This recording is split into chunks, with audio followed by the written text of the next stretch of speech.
अस्सलाम वालेकुम। 1 bye 1 news channel के साथ मैं हूं मरियम मुनीर। अहम खबर शामिल करते हैं।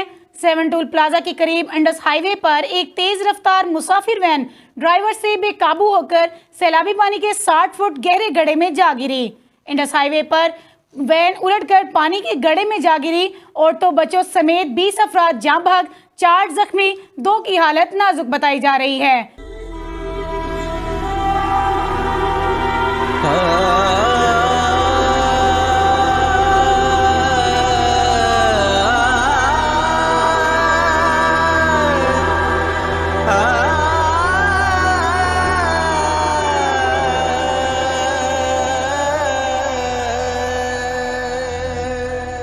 बताया जाता है कि मंछर झील का वो शगाफ देने के बाद इंडस हाईवे पर भी पानी की निकासी के लिए कट लगाया गया था, जिस पर मिट्टी डालकर बंद कर दिया गया था।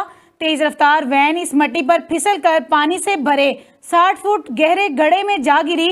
जिस वक्त इमदादी कारकुन पहुंचे, मुसाफिरों की अक्सरियत दम तोड़ चुकी थी।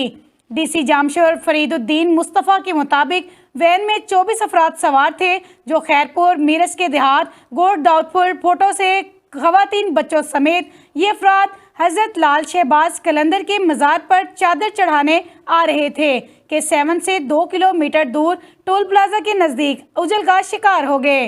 सैयद अब्दुल्ला शाह मेडिकल इंस्टीट्यूट के MS डॉक्टर मेनुद्दीन सदीकी के मुताबिक लाशों में 17 खवातीन बच्चे शामिल हैं। वैन में 24 अफराद सवार थे, इनमें 4 जख्मी हैं, जिनमें 2 की हालत नाजुक है।